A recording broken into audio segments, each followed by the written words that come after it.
Now, if you are not in a comfortable place, move to a comfortable place. Get a drink if you want. Sit back. Because we are going on an endless journey together. There are two possibilities at the end of the video. You will either completely forget yourself, who you are, where you are, or on the contrary, you will find your true self. Are you ready for an existential journey?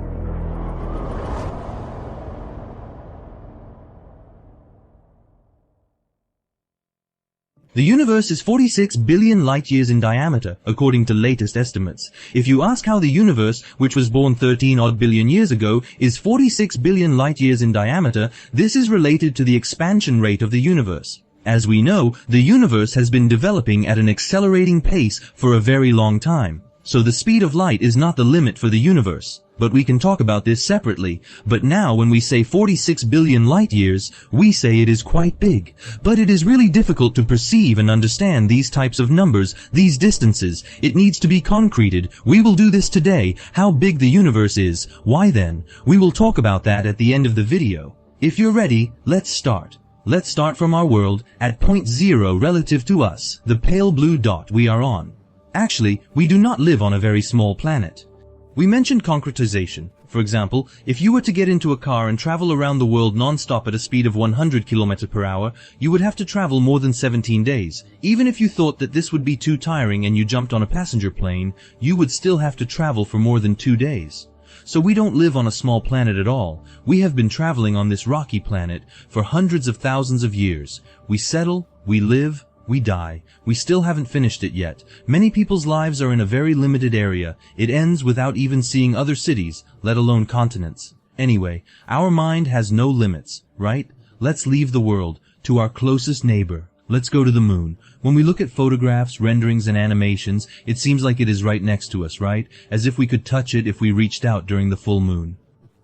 However, there are 384,400 kilometers between us. Shall we jump in the car again? Let's say we built a road to the moon, and again at a speed of 100 kilometers without taking a toilet or meal break. We drove non-stop.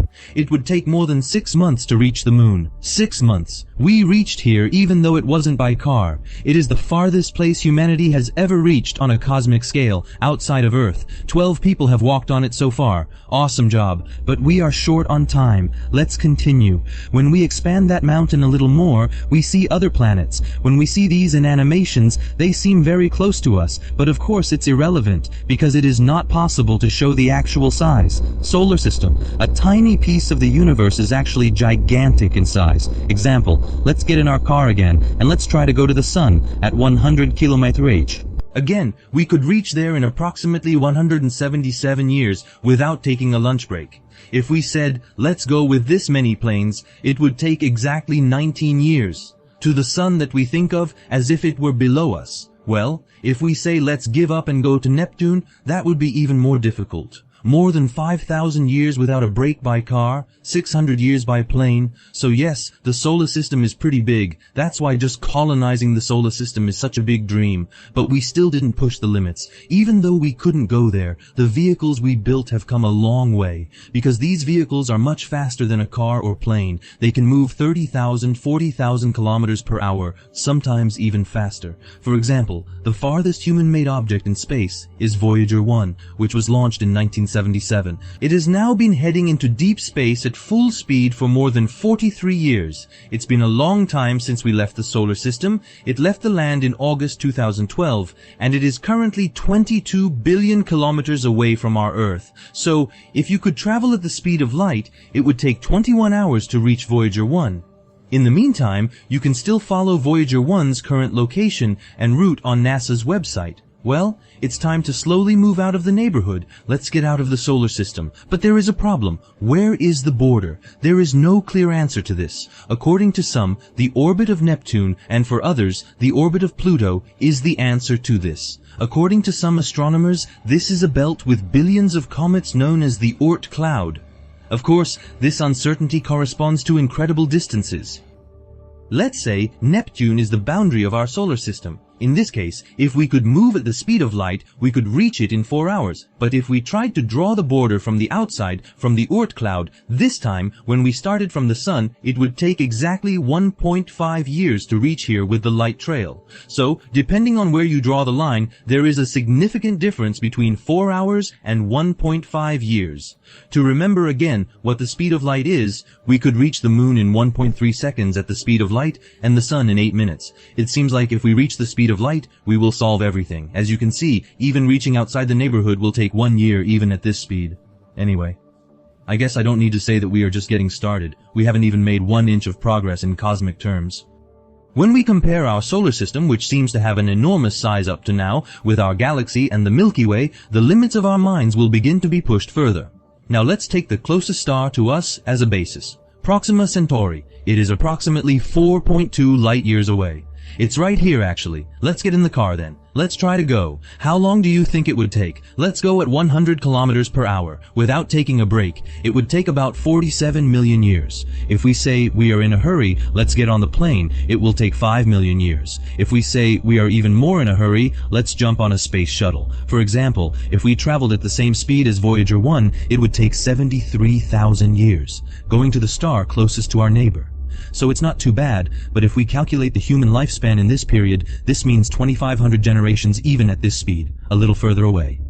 Sirius, the brightest star in the sky, is 8 light years away. As we move a little further away, a larger neighborhood of stars appears before us. There are approximately 52 star systems in this region. Some of them are a little dim, so we can't see them. But for example, we can see some stars that are much farther away more clearly, like Betelgeuse. Even though it is 645 light years away, we can see it quite easily, because it is a star 1,000 times larger than our sun. But when we look at our own interstellar system, we see a system with a diameter of 50 light years. It is a huge system that we can reach from one end to the other with Voyager 1 in 1 million years. When we leave this system behind, we reach the radiosphere. When we say radiosphere, 2. We are talking about the reach of human communication and the radio waves it emits since World War II. This corresponds to such a place. I'm talking about that blue dot. In other words, the waves we have emitted since the invention of the radio have only just reached the Cetus constellation. If there is a civilization further out in the Milky Way, they haven't even heard of us yet. Actually, it is not in a small area. There are 3,000 to 5,000 stars in this area we call the radiosphere, an area 160 light years in diameter. But let's get out of here. Let's go 1,000 light years away. Isn't it very far? But no. Unfortunately, this is not even 1% of the Milky Way galaxy. Can you just estimate how big our galaxy is? A single galaxy with an estimated 400 billion stars. When we say billion, people think, wow, that's a lot. But I want you to think again how big a billion is. For example, if you count one by one, it takes 17 minutes to count to 1,000. It will take you about 12 days to count to 1 million. If you try to count to 1 billion, do you know how many? 32 years. Yes, 1 billion is that big a number. And I hope I can explain what we're talking about when we say 100 to 200 billion or 400 billion stars.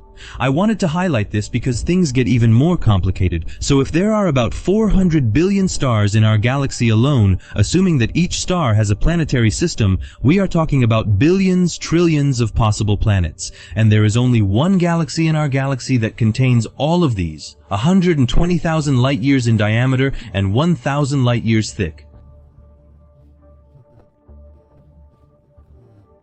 Let's ignore the numbers. Let's put it this way. For example, let's imagine that our solar system is the size of a 5 cent. We can say that the Milky Way is almost the size of the American continent. As you can see, looking for a needle in a haystack is child's play. And don't forget that our world is also on this 5 cents, probably the size of a grain of dust, invisible to the naked eye. Yes, we are on that dust grain, and that's just how our solar system compares to the Milky Way. So let's move on. Let's even cut the ropes. Let's get out of the Milky Way. Let's go to the neighbor Andromeda.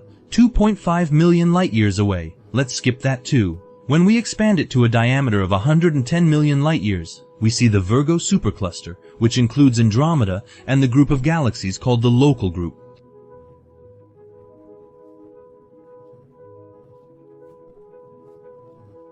It contains thousands of galaxies, Thousands. Thousands of galaxies containing hundreds of billions of stars and trillions of planets, non-stop. Let's go further away. We will encounter other superclusters such as the Virgo supercluster. Some parts are dark because the Milky Way galaxy is blocking this part. We can't see. As we move further away, we encounter quasars, which are extremely bright galaxies that formed in the young ages of the universe. Finally, we come to the map of the radiation left over from the Big Bang, which we call the cosmic background radiation. When we look here, we actually reach the limit of what we call the observable universe. This is the limit consisting of the last objects that light can reach us at this moment, and a giant system containing about 2 trillion galaxies. 2 trillion galaxies.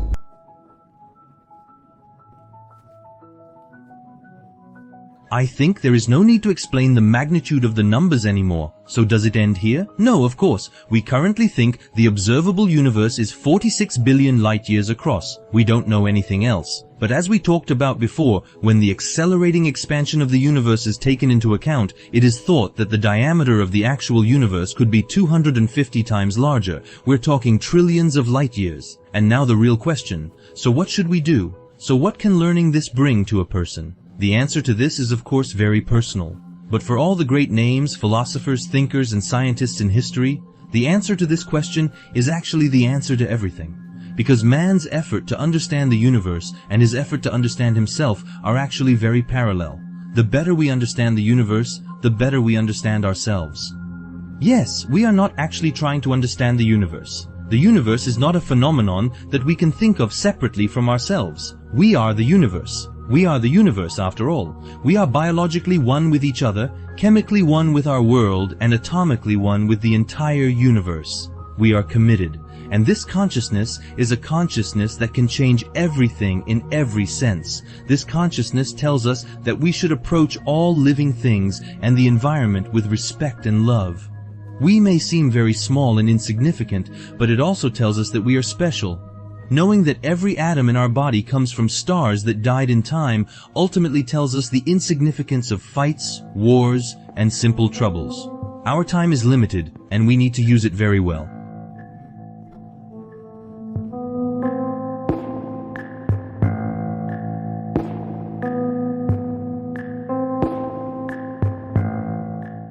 And as always, good luck until we meet again. Best regards.